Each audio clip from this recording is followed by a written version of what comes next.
Chapter 1. What if the brother you grew up with isn't your brother at all? One spit in a tube and my family's life shattered like glass. But it all started with a simple act of kindness. This house always smelled of cinnamon and coffee. John made breakfast for his brother Sam, just like every Sunday morning. They joked about childhood, about neighbors, about how their mom never let them eat chocolate pancakes before noon. Who could have known that these days would soon become memories that burned instead of warmed? Take the second pancake while it's hot, John said, sliding a plate towards Sam. Sam laughed, set his newspaper aside, and looked at his brother with that long, warm gaze. They looked alike, both tall, stubborn-chinned, a dusting of reddish freckles. No one ever doubted they were twins. Well, except maybe for the eyes. Sam's were blue, John's green. But did that matter? Genetics, nothing more. That day, Sam suggested taking a DNA test. It's just for laughs. Who knows? Maybe we're descended from Vikings or something even weirder. John hesitated but gave in to his brother's enthusiasm. DNA kits were trendy. Everyone was hunting for distant relatives. Why not? 3 weeks later, the results came in. That day, there was no cinnamon or coffee. Only silence, sharp, brittle, as they stared at the screen. Mistake. Can't be. The report was clear. John and Sam didn't share a single DNA marker. Not just not twins, they weren't even related at all. How was that possible? Born on the same day in the same hospital. Their mother always called them her sunshine boys. But now, all John could hear was his own heartbeat and a strange dryness in his mouth.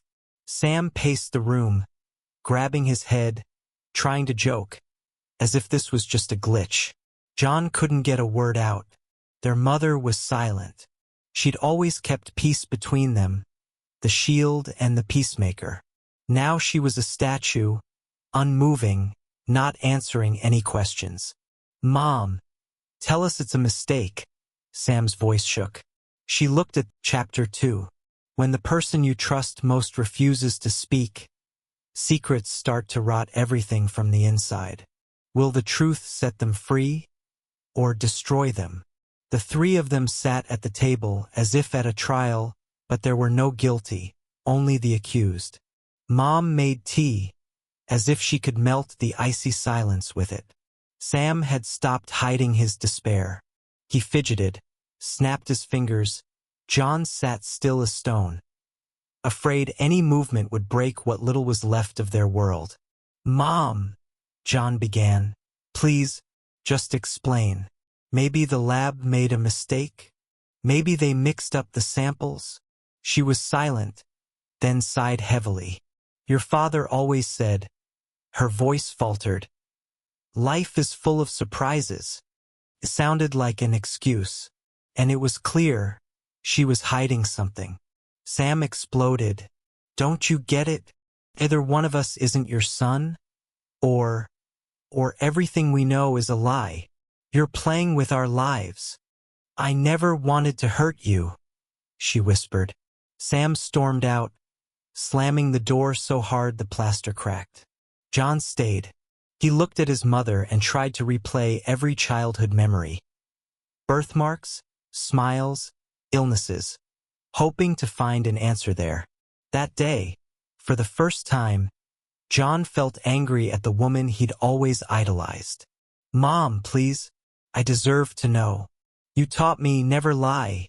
His voice broke. She closed her eyes, as if she were about to leap off a cliff.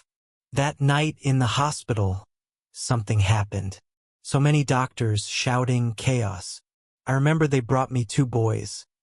And I believed. I wanted to believe. Tears ran down her cheeks. John didn't know which was worse, the truth or the absence of it. He walked outside into the gray morning. Chapter 3. How far would you go to find out who you really are? Sometimes, digging up the past means you have to bury the present. Sam didn't answer calls. He vanished, dissolving into his suspicions. John stayed in town, in the family home which now felt like a stranger's.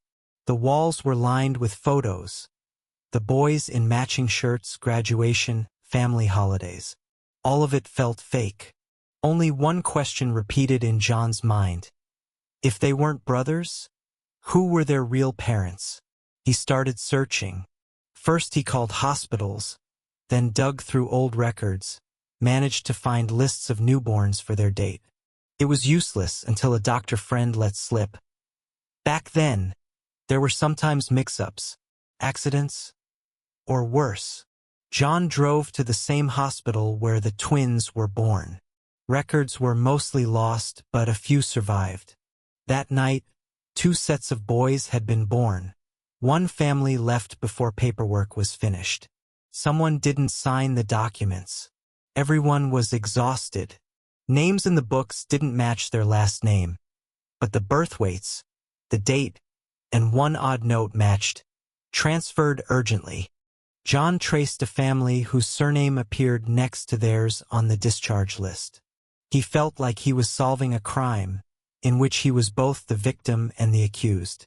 Back home, he found his mother in the same spot as the day before. She was holding an old photograph. A woman in a nurse's gown, stern, unsmiling, and 2 babies. "You knew," John said. "All this time you knew." She didn't deny it. But the worst was yet to come. Because, Chapter 4. What if your search for the truth led you to someone you wish you'd never met? Some family secrets are best left buried. Sam came back unexpectedly. He looked older, shadows under his eyes. He held an envelope, another test result. "I submitted my DNA to find relatives," he said, voice low but stormy inside. The DNA database had found a match. Someone in the same city with an almost identical code. Not John. Someone else, a near neighbor. Sam invited John to meet him. They stood at the door of an old house, behind which lived a woman in her 50s. She looked at them for a long moment before letting them in. "I have waited for this for years," she said, almost in a daze. On the table was a photograph. A boy who looked just like Sam at 10 years old. "I never knew how to find you," she said. Turned out, that same night her son was mixed up with another child. All her life, she'd felt something was wrong, but she'd never been able to prove it. "So I've lived my whole life with the wrong family?" Sam asked. "No," the woman replied. "Family is the people who love you, even when everything falls apart." John looked at his brother and suddenly realized. It wasn't blood, but memory, pain, and childhood secrets that bound them. But ahead was the Chapter 5. If forgiveness could heal everything, why does the pain linger? What will it take to rebuild what was broken? John, Sam, and their mother sat at the same table where it had all begun. Now there was nothing between them but the air and a truth that could never be stuffed back in its box. Sam hesitated, looking at their mother. "I don't know who I am anymore. I don't know whose name I should carry, where I belong." John put a hand on his shoulder. "Everything we had was real. We grew up together, shared toys, fought and made up. That's more important than any document." Their mother studied her sons as if she were memorizing their faces all over again. "Forgive me," she said. "I tried to protect you. All I did was destroy everything." John sighed. "We're not a perfect family, but maybe we can be an honest one. From today." Sam managed to smile. "Just promise, no more surprises." They all laughed, through tears, through pain, through everything that had happened. Sometimes, family isn't about blood, it's about the people you choose to keep. They didn't stop being brothers. Now they just knew that being family means accepting the truth, whatever it may be. And yes, the pain hadn't vanished. But maybe, just maybe, it was the first step toward real freedom. Family Secret Chapter 6. What if your newfound truth pulls you into a web of strangers who claim to be family? When does searching for roots become digging your own grave? Sam had always thought he was ready for anything, but nothing could prepare him for the first awkward Sunday lunch with his biological mother and the half-brother he'd never known existed. The table was crowded with dishes he didn't recognize, the air thick with tension and nervous questions. Across from him, Tom, his biological half-brother, studied Sam like an exhibit. "So, what do you do?" Tom asked, fork dangling in midair. Sam tried to answer, but every word felt rehearsed, insincere. He looked around. Family photos on the wall, birthday cards for someone else, a dog he'd never petted sleeping at someone else's feet. He was a tourist in his own DNA. His new mother, Linda, kept touching his arm, as if checking he was real. "You have your father's eyes, you know." He tried to smile, but every kind gesture felt like an accusation, proof of all he'd missed. The awkwardness peaked when Linda said, "It's okay if you don't want to stay. We'll always be here, but you have your real life." Sam excused himself and stepped outside. He scrolled through old photos of him and John, fake brothers, real childhood. A text came from John. "How's it going? Need a rescue?" Sam almost laughed. That text, more than any DNA, felt like family. He realized, maybe you can find your roots, but you can't plant yourself in someone else's soil. Not all family reunions lead to home. But one. Chapter 7. When trust cracks, can forgiveness survive? Sometimes the greatest betrayals come from those who meant to protect you. Back at home, John found his mother sitting with a faded box in her lap, one he'd never seen before. "Sit," she said. Her voice was tired, gentle. She handed him the box. Inside, old letters, hospital wristbands, a small silver locket, and a folded note in his mother's handwriting. He read, "I have loved you since the moment I first saw you. I wanted to protect you from everything, even the truth. I never thought I could lose you. Not to the world, not to a secret." Tears stung John's eyes. "Why didn't you tell us sooner?" he asked. She sighed, hands trembling.